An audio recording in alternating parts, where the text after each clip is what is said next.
Nuestro primer invitado, en rigor, en el segundo bloque del programa, es el ministro secretario general de Gobierno, Jaime Belolio. Ministro, muchísimas gracias por la gentileza de estar acá. Gracias, pues. Buenas tardes. Recibió amenazas de muerte. Esta semana hay una persona detenida, hay querella del Ministerio del Interior. ¿Cuáles son las circunstancias? ¿Qué se sabe del caso?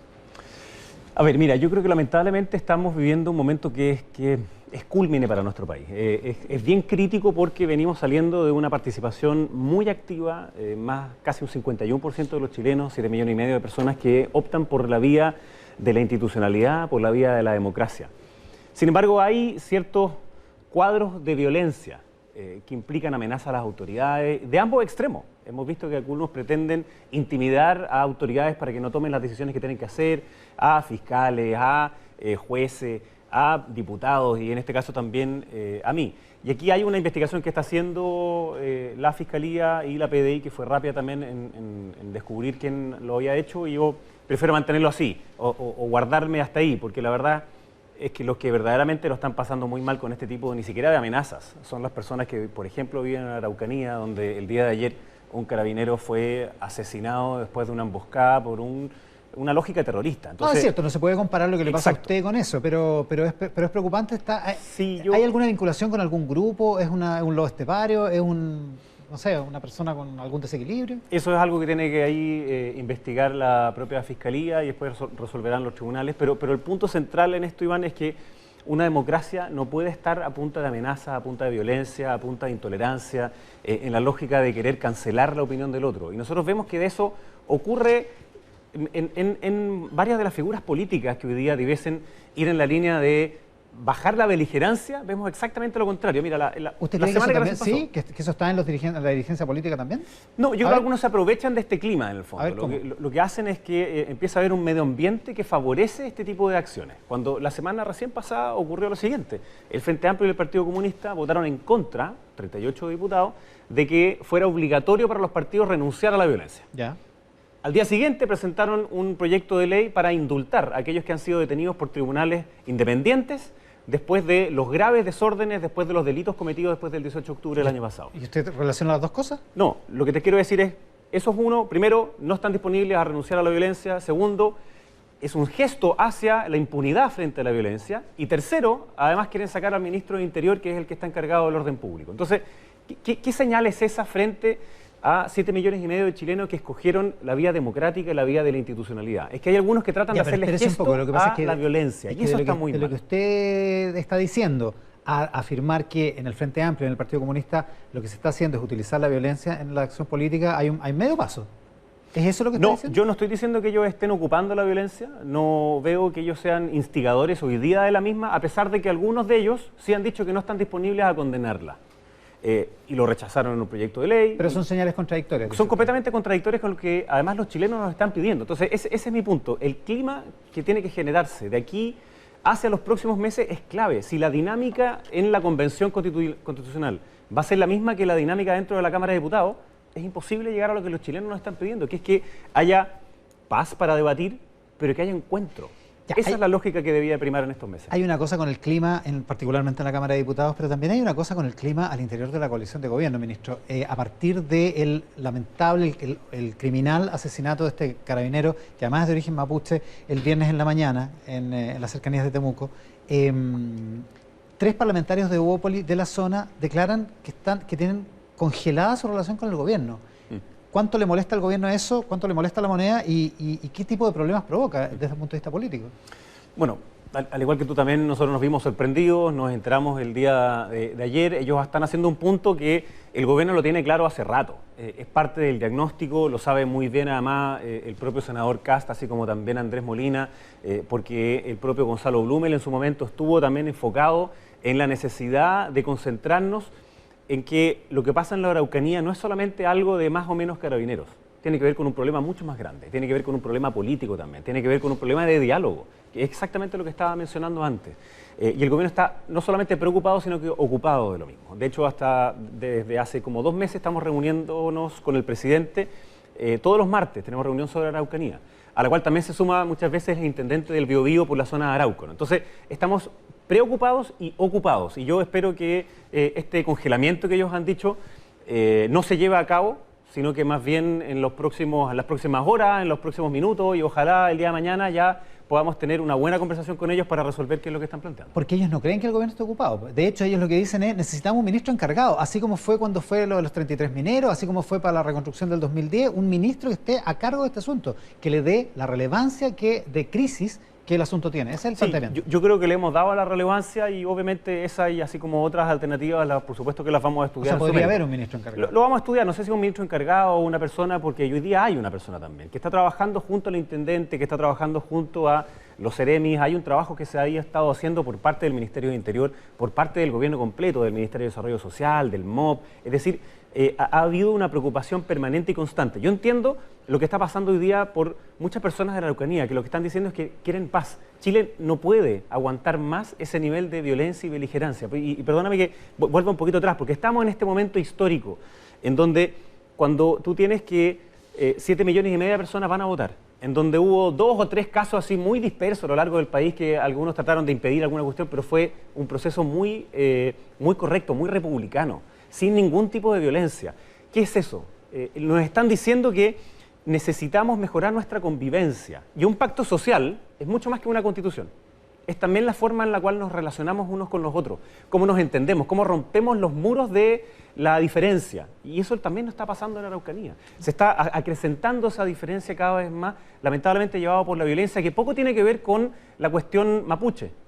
Lo que vimos del asesinato del carabinero es un acto terrorista que no tiene que ver con la reivindicación de las tierras u otro, no, hay que separarlo completamente. Lamentablemente lo han dicho varios, tiene que ver con narcotráfico, tiene que ver con venta de armas, tiene que ver con cuestiones que bajo el paraguas de lo que está sucediendo ahí se aprovechan de esa circunstancia. Entonces tenemos que separar radicalmente de lo que es político de lo que es violencia, y aquí hay una violencia inaceptable que hay que pararla cuanto antes. Reservemos el modo de convivencia para cerrar el tema de los parlamentarios de Evópolis. ¿Usted está de acuerdo con lo que plantean la presidenta de la UDI y el presidente de RN de que si se concreta este congelamiento de relaciones con el gobierno, Evópolis tendría que salir del gobierno y los militantes de Evópolis renunciar a sus cargos? Mira, yo entiendo la disputa al interior de los partidos. Nosotros como gobierno lo que queremos es que tengamos una coalición unida, una coalición en torno a urgencias que los chilenos nos están pidiendo, y una de ellas es la paz en la Araucanía, sin lugar a dudas. Ya, lo que pasa es que esa coalición unida, ministro, que era uno de los objetivos del gabinete cuando usted entró, sí, no está muy unida. Pues. Está este tema de Evópolis, estuvo esta votación insólita en la Comisión de Constitución de la Cámara, insólita digo desde la perspectiva del gobierno. Perdieron 11-1. Un parlamentario de gobierno que votó por la posición del gobierno. O sea, francamente. A ver, separemos los planos. Primero, para Chile Vamos, el apruebo o rechazo evidentemente significó que habían diferencias de posición. Pero en los contenidos constitucionales, la unión en eso es de un 95%. Cuestión que ocurre exactamente al revés en la oposición. O sea, al frente lo que nos encontramos son partidos que ni siquiera pueden hablar, no pueden sacarse una foto juntos, no pueden tener una reunión juntos en términos de contenidos. No, llegan tarde uno a los otros a la reunión y no se sacan fotos. Ya, y usted lo dijo muchas veces, el 26 de octubre estamos todos unidos. Y no pasó. No, yo creo que se ha pasado. Yo sé que tienen de acuerdo en la Constitución, pero no están muy unidos. Pero está bien, lo que pasa es que dentro de todas las coaliciones, como somos diversos, hay tensiones. Eso no hay duda al respecto.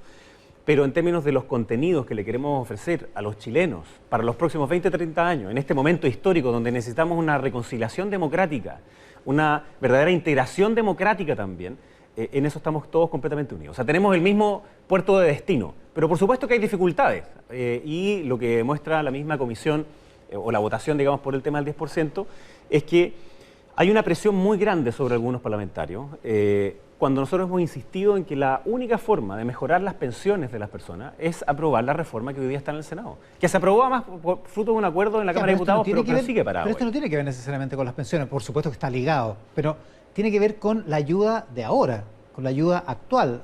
El ingreso familiar de emergencia se está terminando, se están terminando las ayudas, no hay otro bono de clase media, en fin, parece ser una respuesta a eso. ¿El gobierno qué va a decir? ¿Qué va a hacer?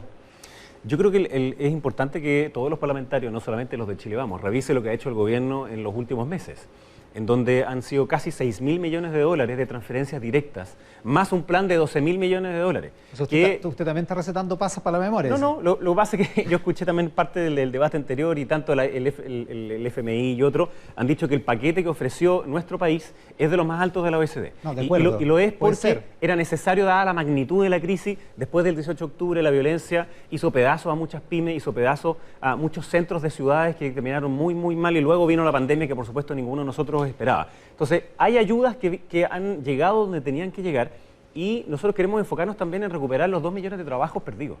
Y para hacerlo necesitamos salir bien de la pandemia, por cierto. Entonces, cuando algunos dicen, oye, el gobierno, pato cojo, nunca un gobierno había sido menos pato cojo que este, porque tiene unos desafíos gigantescos por delante. La pandemia, que no ha terminado, los 2 millones de trabajos que no han terminado, o sea, que no hemos conseguido, por supuesto, todavía recuperarlos, y es una cuestión muy relevante, dinamizar de nuevo la economía, la agenda de seguridad. O sea, cuando los parlamentarios de Bópoli hacen este punto sobre lo que ocurre en la Araucanía, el gobierno hace lo suyo y ha pedido también de que haya nuevas herramientas. ¿Y qué ocurre con esa agenda de seguridad? Está totalmente detenida o votada en contra por los parlamentarios de oposición. Entonces, y por último, perdona, toda la agenda democrática que nos queda, porque nos quedan 6 elecciones por delante, y también el acompañamiento de este proceso constituyente que es clave, es un momento histórico. Hay un montón de desafíos. El problema es que estamos igual que hace 4 meses. El gobierno no tiene un plan urgente de medidas para ahora, estoy pensando de noviembre en adelante, independientemente de lo que se hizo antes, y el retiro del 10%, esta vez el segundo, empieza a avanzar. ¿Le va a pasar lo mismo al gobierno que la vez anterior? Yo creo que son cosas independientes. Porque se ve igualito, digamos. Pero me parece que en eso hay un poquito como una excusa, Iván, porque en el primer 10%, llamémoslo así, habían un bono COVID, había ya un IFE que fue también arreglándose, había un bono de clase media que significaron estos 5.500, 5.800 millones de dólares. Pero para cualquier gobierno es imposible competir en eso con 18.000 millones de dólares de una, que fue lo que significó el primer retiro del 10%. Pero vamos al tema de fondo. Otro retiro de 10% significa que 4 millones de chilenos y chilenas van a quedar sin fondos de pensiones. Que dicen, yo a lo mejor no llego a la jubilación, tengo que comer pasado mañana, bueno, como es el exministro Nicolás Aguirre hoy día en el Mercurio. Es que si eso es así, entonces van a haber siempre ayudas focalizadas del gobierno para las personas más vulnerables. Siempre. ¿Pero cuáles?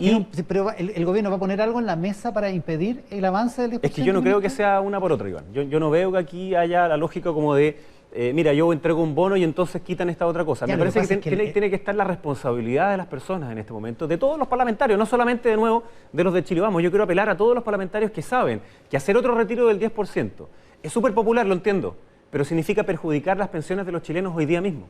Significa no poder avanzar en la reforma de pensiones que mejora las pensiones de hoy, de 800.000 personas, cuando ya avanzamos en mejorar la de 1.600.000 con la pensión básica solidaria. Entonces hay un problema que a veces se cae en este clima como medio demagógico, de que las soluciones de los problemas son fáciles y hay que hacerlos inmediatamente. No hemos terminado la pandemia. ¿Qué pasa si es que hay un rebrote a finales de marzo? Entonces el gobierno siempre va a tener posibilitada las opciones de recurrir a instrumentos que ya ocupamos o instrumentos más focalizados para atender a las personas más vulnerables. Lo hemos hecho durante todos estos meses y lo vamos a seguir haciendo. Ya, lo que pasa es que cuando pasó esto, finalmente se terminó aprobando por 2/3, como dice el presidente hoy día en el Mercurio, en las 2 cámaras, y terminó cayendo el gabinete, ministro. Yo espero que esta vez no se apruebe. Sin embargo, lo que nosotros vemos es que en la Cámara de Diputados se va a aprobar y de nuevo nuestro foco va a estar puesto en que nosotros tengamos una verdadera reforma a las pensiones. Eso es lo que de verdad... ¿Se va a aprobar en la Cámara de Diputados? Yo veo que sí, yo veo que se va a aprobar en la Cámara de Diputados. Eso necesariamente es con votos del oficialismo. Sí, si no... yo veo que al menos lo que nosotros hemos insistido, los argumentos están, las razones están, los instrumentos para paliar parte de lo que ha sucedido de la pandemia también está puesto encima de la mesa. Entonces, claro, ¿podemos hacer algunos otros instrumentos? Por supuesto que sí, pero yo veo que hay algunos que más bien ocupan eso como una excusa. O sea, la idea de que esto es tardío, insuficiente, que es como una frase cliché que ha repetido toda la oposición durante los últimos 8 meses. Ya, pero está bien que lo diga Araldo Muñoz, pero que lo digan los parlamentarios de Chile Vamos, pues, ministro. Sí, yo en eso... ¿Por qué el gobierno no puede controlar a sus parlamentarios? Yo en eso le voy a mandar a cada uno de ellos, y además lo pueden ver hoy día en la página web del Ministerio de Hacienda, cuánto se ha entregado por cada una de las regiones. Porque, claro, porque parece que algunos de ellos también se compran el argumento de una izquierda intransigente que no quiere aprobar nuestro proyecto, que dice que no se ha hecho nada cuando no es cierto. ¿Por qué no puede ordenar a sus parlamentarios? Bueno, es obvio que estamos en año electoral, es obvio que ha habido conflictos en Chile Vamos en el pasado, en que no hay figuras tampoco de liderazgo de los propios partidos que permitan aunarlo en todo un sentido doctrinario. Pero esto es una cuestión más larga, Iván. O sea, hoy día los partidos son sumas de causas, y en esas causas hay distintas visiones. Ya no hay de esos partidos tan doctrinarios como lo existían en el pasado, y como te digo, esto es una cuestión global. Y sí ocurre que hoy día, si uno habla con un partido, está hablando con el presidente de un partido, por ejemplo de la oposición, ¿está hablando necesariamente con todas sus bancadas de senadores o diputados? No. La respuesta es lamentablemente que no, porque nosotros habíamos llegado a un acuerdo en pensiones en la Cámara de Diputados con la Democracia Cristiana y una parte también del Partido Radical, y cuando llegó al Senado, ¿qué nos dijeron? Borrón y cuenta nueva. Entonces es difícil también poder hacer una propuesta que vaya hacia los chilenos, cuando nosotros al frente tenemos personas que lamentablemente, en el caso de la reforma de las pensiones, no quisieron aprobarlo antes del plebiscito, porque decían en los pasillos que era un argumento en favor del rechazo, de solucionar un problema así de importante sin la necesidad de cambiar una constitución. Y ahora se abrieron de nuevo, pero lamentablemente vemos que algunos de verdad no quieren que una reforma a las pensiones de esta magnitud, que pueda ayudar a tantos millones de chilenos, lleve la firma del presidente Piñera. Esa lógica de la política pequeña, en esta instancia donde necesitamos una reconciliación democrática, una integración democrática, donde necesitamos más diálogo, me parece que simplemente no cabe. ¿Usted esperaría que los presidenciables de la derecha, estoy pensando en Joaquín Lavín, en Evelyn Matei, estoy pensando en Mario Desbordes, se cuadrarán con el gobierno rechazando el segundo 10%? ¿O es mucho pedir para alguien que está en campaña? Ellos han dicho distintas cosas. Yo he escuchado a Joaquín Lavín y he escuchado también a Evelyn Matei. O sea, Joaquín Lavín hizo una larga argumentación esta semana y al final dijo, por ahora estoy en contra. Que es como lo mismo que decir, y yo creo que todos se dan cuenta, cualquier persona que quiera dirigir el país se da cuenta que si uno sigue retirando los fondos de pensiones, es incompatible con tener un sistema de pensiones digno en el futuro. O sea, por algo los sistemas de pensión en todas partes del planeta son de ahorro forzoso.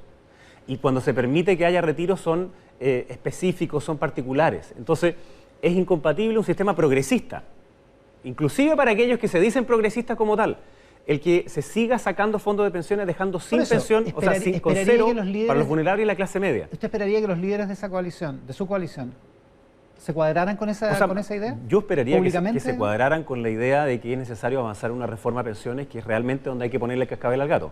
Y no en la otra, que entiendo la dificultad popular, pero de nuevo, y entiendo lo que le pasa a millones de chilenos que han perdido su trabajo, que lo han pasado pésimo en la pandemia, y el gobierno ha estado enfocado en ello, y vamos entonces a tener nuevos instrumentos, vamos a crear nuevos instrumentos en la medida que se alarguen los efectos de la pandemia. Por supuesto que sí. Y por supuesto que no van a ser tardíos. ¿Hay que crear un nuevo ingreso familiar de emergencia? No sé si es un IFE porque acuérdate que nosotros tenemos un plan de 2.000 millones de dólares para recuperar los trabajos. Y más importante que solo el IFE es también esa otra, porque la mejor política social que podemos tener para salir de la pandemia es obviamente buenos empleos con buenos sueldos. Y nosotros estamos enfocados en eso, pero para eso hay que salir bien de la pandemia y segundo, tiene que dinamizarse la economía. Y para que se dinamice la economía necesitamos también un clima que haya de paz, que haya un clima de diálogo y no un clima de polarización. Ya, es cierto, los recursos son escasos y limitados, pero otro bono de clase media que podría reemplazar con creces un segundo retiro del 10% y de hecho ser mucho más masivo, porque hay mucha gente que ya no le queda plata en la AFP. Bueno, eso es algo que habría que evaluar cuando venga una circunstancia, por ejemplo, de la pandemia como la que ocurrió en los meses anteriores, pero hoy día es distinto. Hoy día estamos enfocados más bien en dinamizar la economía, que no es hablar de cifras macro, porque uno dice, no, que la macro, no se trata de cifras macro, se trata de que las personas puedan llegar con sus propios ingresos conseguidos de un trabajo digno, bien remunerado, con todas sus cuentas al día al final de mes. De eso se trata lo que nosotros queremos hacer, es ponerlo en la posición de los chilenos. Entonces, de nuevo, aquí yo veo que hay como una diferencia entre lo que ocurre en la Cámara de Diputados y lo que ocurre entre los chilenos. Están mucho más polarizados los discursos y los dirigentes políticos que lo que le está la sociedad. Entonces, ese ánimo yo esperaría que se siguiera. Cuando asesinaron al carabinero, vimos que transversalmente hubo repudio, hasta del PC. Que bueno, ojalá que mantuviéramos ese mismo espíritu unitario en el condenar todo uso de la violencia para generar ahora este encuentro democrático, esta verdadera nueva transición, si quiere, este verdadero encuentro en donde necesitamos un pacto social. Y déjame insistir en eso, porque la Constitución es una cosa muy importante, pero los debates en torno a la Constitución son también demasiado relevantes en la forma como convivimos. Y eso tiene que partir ahora. Entonces sería incomprensible que esa oposición moderada se sume a aquellos que quieren una amnistía de aquellos que están condenados por tribunales independientes, se sume a rechazar la violencia como forma expresa de acción política, sacando al ministro Interior. Sería simplemente incomprensible. Hablemos al tiro de la acusación constitucional, pero a propósito de la amnistía, ¿no le parece razonable que prisiones preventivas que han durado meses terminen en el caso de gente que está detenida por hechos del estallido social? Si hay prisiones preventivas que son muy largas, esas son tomadas primero no por el gobierno, sino que por los tribunales. Determinación de los tribunales. Claro, pero es que lo que pasa es que yo he escuchado a algunas personas de izquierda diciendo que esto es algo del gobierno. Yo creo que eso significa que no creen en el Poder Judicial. Ahora, el gobierno no creen en la separación de casos, digamos. Eso es cierto. Está bien, pero no creen entonces en la lógica de la separación de los poderes y que es el Poder Judicial el que determina esto. Ya, pero es una anomalía una prisión preventiva tan larga. Pero déjame terminar eso, porque en Chile no hay presos políticos. Las personas que hoy día están presas las están no por conciencia, no por sus ideas, la están por haber destrozado, por haber atentado contra la vida de carabineros tirándole bombas molotov, por haber incendiado el metro, por haber incendiado buses, por haber hecho pedazos los centros de nuestra ciudad. Y eso es distinto con una manifestación pacífica que inclusive puede ser una protesta. Entonces, cuando hay algunos que lo meten todo dentro del mismo saco, ¿cuál es la señal que están dando? Y si alguien quiere cambiar esas medidas de prisión preventiva, lo puede hacer hoy día frente a los tribunales. Entonces, hacer un proyecto de ley para eso es una señal más bien en favor de la violencia, en favor de la impunidad frente a actos de violencia, que es muy contrario a la esencia de la democracia. Entonces, yo les pediría a todos ellos parlamentarios, sobre todo a esa oposición moderada, que no caiga en esa lógica, en la lógica de darle señales en favor de la violencia, sino que tiene que ser justo lo contrario. Ministro, todo tipo de violencia tiene que ser condenada, venga de donde venga, y los tribunales en una democracia son quienes determinan quiénes son los culpables. Ya vimos que la situación en el Congreso, particularmente en la Cámara, es complicada para el gobierno y hay una señal de aparente debilidad del gobierno que se puede ahondar más el martes en la votación de la acusación constitucional contra el ministro Pérez. ¿Qué va a hacer el gobierno si es que, tal como se prevé, esa acusación pasa al Senado acusando formalmente al ministro? Yo espero, Iván, que no se apruebe, por lo mismo que te estaba diciendo, porque en este clima de respeto, de diálogo, de este momento cúlmine de los próximos, que va a modelar los próximos 20, 30 años, es incomprensible que pretendan, por razones políticas o por razones estratégicas electorales, como dijo el presidente de la ADC, dijo que había que votar a favor porque estaban discutiendo sobre los candidatos que iban a tener para la convención. Pero por favor, estamos hablando de una acusación constitucional sin ningún fundamento político, sin ningún argumento de verdad de peso que pueda llevarla adelante de un ministro que lleva 3 meses. O sea, es incomprensible que cuando 7,5 millones de chilenos nos dicen que es la vía institucional, es la vía de la paz, es la vía democrática la que va a ser capaz de resolver nuestros problemas tan trascendentes y tan diferentes, algunos simplemente sigan en la idea de querer pegarle al gobierno sacando un ministro. Es incomprensible. Ya, ok, puede ser incomprensible, pero va a pasar. Yo espero que no pase. ¿Qué va a hacer el gobierno si pasa? Yo espero, Iván, que esta misma conversación, ojalá también la puedan haber algunos de esos parlamentarios que están ahí, que son más moderados, que no quieren sentirse tironeados por la lógica de la impunidad frente a la violencia, que sé que están muy tocados por lo que significó el asesinato terrorista de un carabinero este fin de semana. Entonces, el sacar al ministro de Interior justo ahora es el peor momento en que alguien podría hacerlo, cuando de verdad el ánimo que tiene que circunscribirnos a los chilenos es el de paz, unidad y diálogo. ¿El ministro no va a renunciar? No, el ministro no va a renunciar, Nosotros estamos haciendo todos los esfuerzos posibles para que los parlamentarios de oposición, ojalá todos, lo rechacen, porque no hay ningún fundamento jurídico que la pueda sostener. ¿Está previsto el reemplazo del ministro en el caso de que la acusación pase al Senado? No, eso es algo que depende obviamente del presidente, y puede ser o un ministro o el propio subsecretario, digamos. Eso es algo que depende del mismo presidente, pero de nuevo, yo creo que el ánimo que tiene que imperar acá es la lógica republicana. Ni siquiera, no es un favor al gobierno el que un ministro que esté acusado los 3 meses sin ningún fundamento lo voten en contra. No, es un favor a la democracia. Sí, ese es el punto, porque no puede ser, al final ellos solamente siguen cimentando que el triste legado de esa oposición fragmentada son acusaciones constitucionales sin ningún fundamento. O sea, la manera que ellos han tenido de enfrentar al gobierno, cada vez que tienen divisiones interiores presentando acusaciones constitucionales. Pero no puede ser una lógica tan utilitaria pasar por encima de una persona, quitarle 5 años a más de poder ejercer frente a cargos públicos sin ninguna razón de verdad. Entonces, entiendo que ellos quieran hacerle gestos a sus seguidores en Twitter, pero así no se gobierna el país. Ministro, otras 2 cosas que pasan en el Congreso: el tema de los escaños reservados para pueblos originarios. No hay acuerdo todavía entre gobierno y oposición. ¿Qué puede hacer la moneda? ¿Cómo ve usted ese debate? ¿Y cuánto favorece el gobierno que efectivamente esa representación exista? El gobierno es favorable a que existan escaños reservados. Fue parte de la conversación que tuvimos con Chile Vamos y también que se transparentó frente a la ciudadanía. Yo creo que ahí ha habido como el ánimo de algunos de cambiar las reglas por las cuales los chilenos votaron el domingo recién pasado. Cuando se escoge una convención constituyente y se vota apruebo, había una serie de reglas. Y me parece sorprendente que algunos ahora, después de que pasa esa elección, quieran empezar a cambiar esas reglas. Y en esas reglas se dice que esta convención son 155 personas.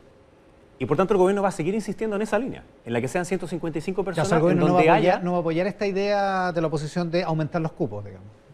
Es lo que ha dicho Chile Vamos, es lo que ha dicho Chile Vamos, es lo que generaba además un consenso importante.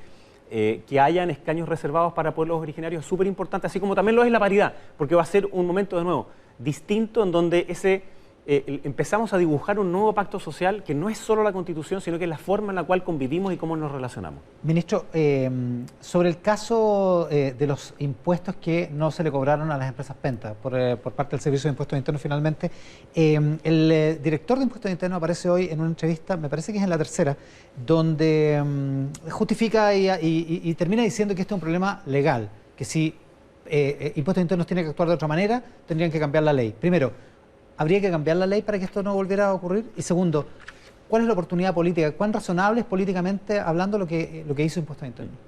A ver, esto es una atribución exclusiva que tiene el Servicio de Impuestos Internos y siempre Impuestos Internos tiene que actuar apegado a la ley, en su letra y también en su espíritu. Y por tanto nosotros no tenemos más comentarios que eso. Si es que hay que cambiar la legislación u otro, eso es un debate que tendrá que darse en lo parlamentario. Pero ellos iniciaron además una auditoría interna para revisar absolutamente todo el procedimiento si es que estuvo estrictamente apegado o no a la legislación. Entonces, a nosotros nos parece que el Servicio de Impuestos Internos, que es una entidad autónoma en esto, tiene que siempre operar bajo el mandato de la ley y nunca saltarse ningún tipo de regla. ¿Usted respalda al director en lo que hizo? Es que más que respaldarlo o no, lo que nos pasa a nosotros es que esa decisión fue tomada estrictamente apegada a la ley, por eso ellos mismos iniciaron esta investigación interna, esta auditoría interna. Entonces, bueno, es una decisión del Servicio de Impuestos Internos. ¿Y qué le dice a la gente que piensa que hay nuevamente un trato distinto para quienes tienen más poder, para quienes son más ricos, para quienes eventualmente han cometido actos contra la ley? Ningún trato distinto es aceptable en una democracia. O sea, somos todos absolutamente iguales frente a la ley y es parte de lo que necesitamos afirmar y reafirmar en una Constitución, en ese nuevo pacto social. Porque, y perdóname que quiera insistir en esto, porque la política es cómo convivimos, es sobre la polis, es sobre la ciudad, es sobre nuestro entorno, es cómo nos relacionamos, cómo dialogamos respetándonos nuestra dignidad. Entonces, en eso sería completamente inaceptable que hayan quienes pretendan ser distintos frente a la ley. ¿Esto ha sido un trato igualitario? En este Como caso, te digo, ¿ha habido un trato igualitario? Nosotros como gobierno lo único que decimos al respecto es que esto es una atribución que es exclusiva del Servicio de Impuestos Internos y son ellos los que siempre tienen que actuar apegados a la ley. Ellos iniciaron una auditoría interna y por tanto ellos tendrán que dar esa respuesta. Ministro, muchas gracias por la gentileza de estar acá. Muchas gracias.